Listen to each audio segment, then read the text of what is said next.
French పూర్వకాలపు నియంత Napoleon బోనపార్టే కొన్ని సందర్భాల్లో చాలా అద్భుతమైన కొటేషన్స్ ఇచ్చారు. ఆయన చెప్పిన వాటిలో pen is the mightier than gun అన్నది ఒకటి. అలాగే ఆయన మరొక కొటేషన్ చెప్పారు ఒక సందర్భంలో. అదేమిటంటే, రాజకీయాల్లో అజ్ఞానం, అవివేకం, మూర్ఖత్వం అనేవి లోపాలుగా ఉండవు అని. నిజానికి ప్రస్తుత దేశ రాజకీయాలు, ముఖ్యంగా ఆంధ్రప్రదేశ్లో రాజకీయాలు చూస్తూ ఉంటుంటే ఆయన చెప్పింది 100% నిజమేమోనని అనిపిస్తోంది.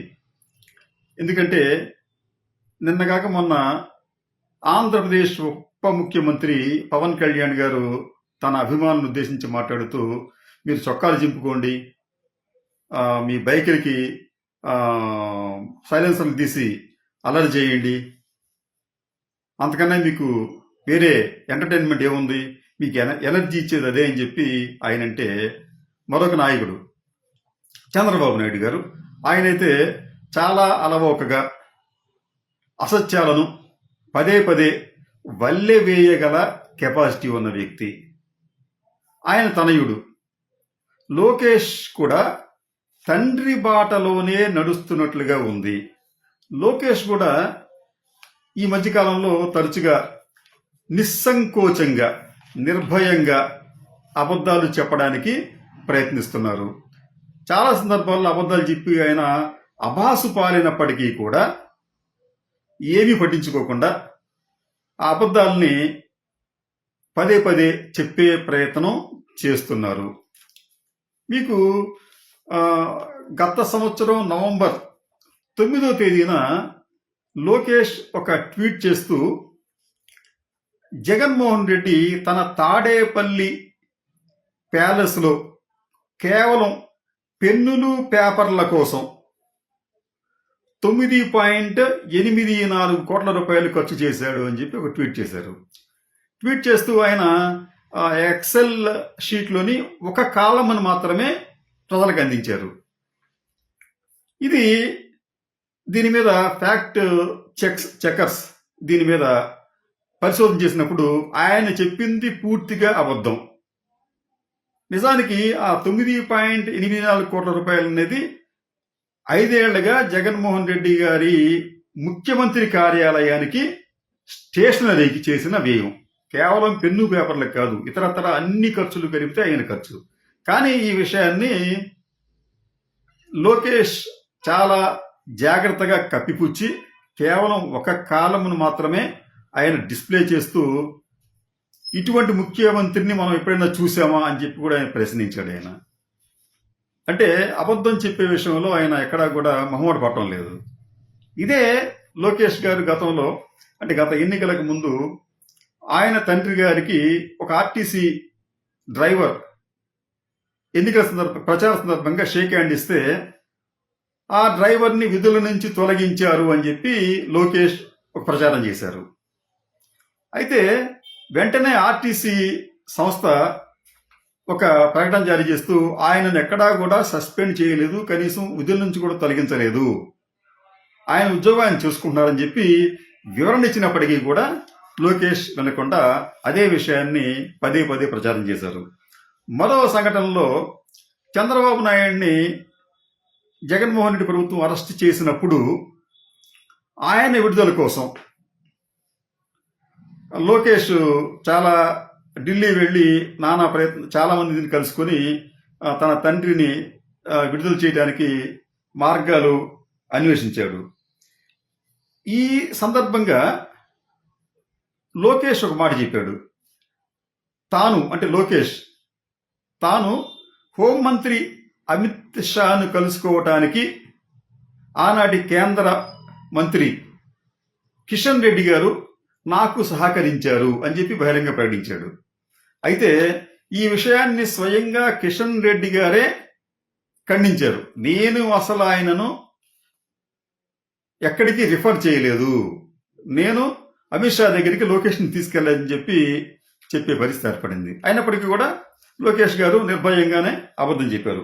మరో సంఘటనలో అనంతపురం అర్బన్ లింక్ రోడ్, దీనికి తమ హయాంలోనే కేంద్రం దాదాపు 300 కోట్ల రూపాయలు 310 కోట్ల రూపాయలు నిధులు మంజూరు చేసిందని చెబితే దాన్ని ఖండిస్తూ స్వయంగా కేంద్ర రోడ్డు రవాణా శాఖ మంత్రి నితిన్ గడ్కరీ గారు ఈ నిధులు అనేవి జగన్మోహన్ రెడ్డి గారి హయాంలోనే మేము మంజూరు చేశామని చెప్పారు. ఇలాగా ఎన్నో అంశాల్లో లోకేష్ గారు తరచుగా అబద్ధాలు చెబుతూ ప్రజలను మిస్లీడ్ చేసే ప్రయత్నం చేస్తున్నారు. తాజాగా జనవరి 6వ తేదీన లోకేష్ గారు భీమవరం ప్రాంతంలో పర్యటిస్తూ ఒక ప్రకటన చేశారు. అదేమిటంటే జగన్మోహన్ రెడ్డి గారి హయాంలో వ్యవస్థలన్నీ కూడా నాశనమైపోయాయి, ఆర్థిక వ్యవస్థ కుదేలైపోయింది, ఆర్థిక రంగం అస్తవ్యస్తం అయిపోయింది, అభివృద్ధి కుంటుపడిపోయిందని ఒక ప్రకటన చేశారు.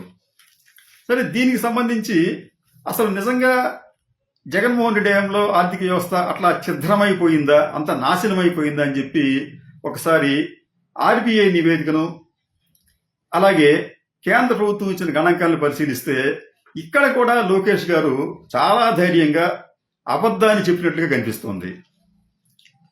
ఆర్బీఐ గత నెల 9వ తేదీన భారతదేశంలోని ఆయా రాష్ట్రాల ప్రగతి నివేదికలను విడుదల చేసింది. అది ఈ మధ్యనే దాన్ని ఆన్లైన్లో అప్లోడ్ చేశారు. దాన్ని ఒకసారి మనం పరిశీలిస్తే లోకేష్ చెప్పిందంతా కూడా అబద్ధం అని ఆర్బీఐ నివేదిక చాలా స్పష్టంగా చెప్తుంది. వారు చెప్పిన దాని ప్రకారం, అంటే ఆర్బీఐ నివేదికలోని అంశాలు దాని ప్రకారం చూస్తామంటే చంద్రబాబు పాలనలో అంటే 2014-19 మధ్య కాలంలో పారిశ్రామిక వృద్ధి రేటు 11.9% ఉంటే జగన్మోహన్ రెడ్డి హయాం అంటే 2019-24 మధ్యన అది దాదాపు 13% ఉంది.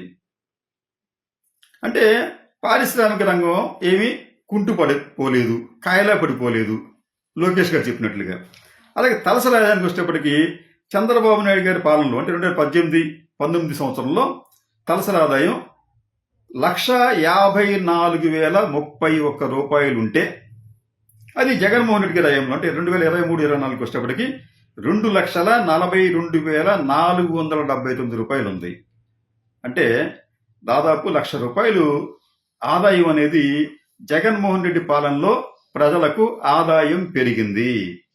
కానీ దానికి భిన్నమైన ప్రచారం లోకేష్ గారు చేస్తున్నారు. అలాగే జిఎస్డిపి వాటా అంటే ఆయా రాష్ట్రాల స్థూల జాతీయోత్పత్తి ఎలా ఉంది అని చూస్తే చంద్రబాబు నాయుడు గారి పాలన అంటే 2014-19 మధ్యన ఆ వృద్ధి రేటు కన్నా కూడా మొత్తం దేశంలో ఆంధ్రప్రదేశ్ వాటా, ఈ జిఎస్డిపి అనేది ఆంధ్రప్రదేశ్ వాటా ఎంత ఉంది చంద్రబాబు నాయుడు గారి హయాంలో 4.47% ఉంది.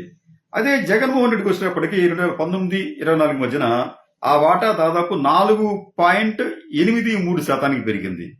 అక్కడ కూడా ఆర్థిక వ్యవస్థ కుదేలు కాలేదు, జీడిపి అనేది పెరిగింది. కానీ లోకేష్ గారు దానికి భిన్నమైన ప్రకటన చేస్తున్నారు.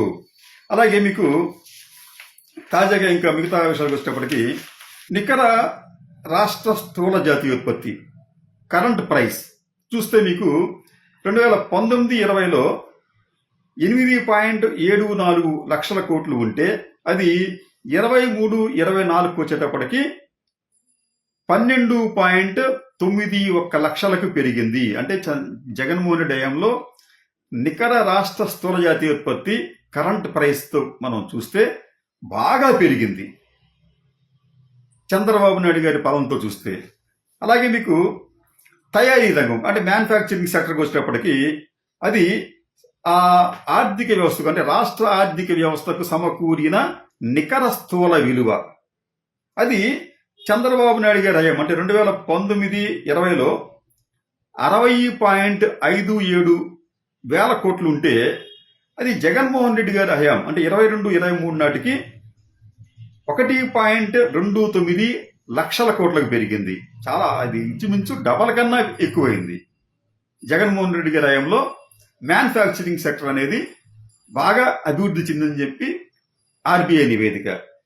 అలాగే వ్యవసాయ రంగ నికర విలువ చంద్రబాబు నాయుడు గారి హయాంలో ఆ నికర విలువ 2019-20 సంవత్సరం చూస్తే 11.9 లక్షల కోట్లుంటే అది జగన్మోహన్ రెడ్డి గారి హయాంకి వచ్చేటప్పటికి 16.82 లక్షల కోట్లకు పెరిగింది.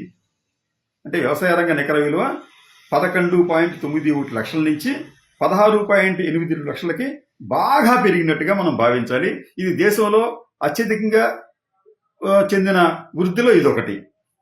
అలాగే మీకు నిర్మాణ రంగం, చాలా జగన్మోహన్ రెడ్డి హయాంలో నిర్మాణ రంగం కుదేలైపోయింది, రంగంలో కార్మికులు పస్తులు ఉన్నారని చెప్పి పదే పదే ప్రచారం చేశారు. ఇది ఒకసారి చూద్దాం. ఈ నిర్మాణ రంగ నికర విలువ కరెంట్ ప్రైసెస్ బేస్ చేసుకుంటే 2019-20లో 52.28 వేల కోట్ల రూపాయలు ఉంటే అది 23-24 సంవత్సరంలో జగన్మోహన్ రెడ్డి హయాంలో 95.74 వేల కోట్ల రూపాయలకు పెరిగింది. ఎక్కడ 52 వేల కోట్ల రూపాయలు, ఎక్కడ 95 వేల కోట్ల రూపాయలు. అలాగే మీకు పారిశ్రామిక రంగ నికర విలువ చంద్రబాబు నాయుడు గారి హయాం అంటే 2019-20లో అది 1.49 లక్షల కోట్ల రూపాయలు ఉంటే 2023-24 జగన్మోహన్ రెడ్డి హయాంలో అది 2.82 లక్షల కోట్లకు పెరిగింది. ఇది కూడా ఇంచుమించు రెట్టింపు దాకా వచ్చింది ఆ పెరుగుదల కూడా. అలాగే బ్యాంకింగ్ ఇన్సూరెన్స్ రంగ నికర విలువ కూడా చంద్రబాబు నాయుడు గారి హయాంలో 2019-20కి వచ్చేటప్పటికి 35.87 వేల కోట్ల రూపాయలు ఉంటే జగన్మోహన్ రెడ్డి హయాంలో 2023-24లో అది 56.59 వేల కోట్ల రూపాయలకు పెరిగింది. సేవా రంగ నికర విలువ అది కూడా చంద్రబాబు నాయుడు గారి హయాంలో 3.21 లక్షల కోట్ల రూపాయలు అంటే 2019-20లో. ఇదే మీకు 23-24 జగన్మోహన్ రెడ్డి హయాంకి వచ్చేటప్పటికి 4.67 లక్షల కోట్లకు పెరిగింది. ఇలాగా అన్ని రంగాల్లో కూడా ఆంధ్రప్రదేశ్ అనేది బాగా అభివృద్ధి చెందింది. వృద్ధి రేటు చాలా బాగుంది జగన్మోహన్ రెడ్డి హయాంలో. ఇది మనం చెప్తున్న మాటలు కాదు, ఆర్బీఐ తాజా నివేదిక. అది కావాలంటే మీకు గూగుల్లో సెర్చ్ చేసి RBI report on state development అనో లేకపోతే స్టేట్స్ అనో మనం టైప్ చేస్తే ఆ నివేదిక వస్తుంది పీడిఎఫ్లో. దాంట్లో ఈ వివరాలన్నీ ఉన్నాయి.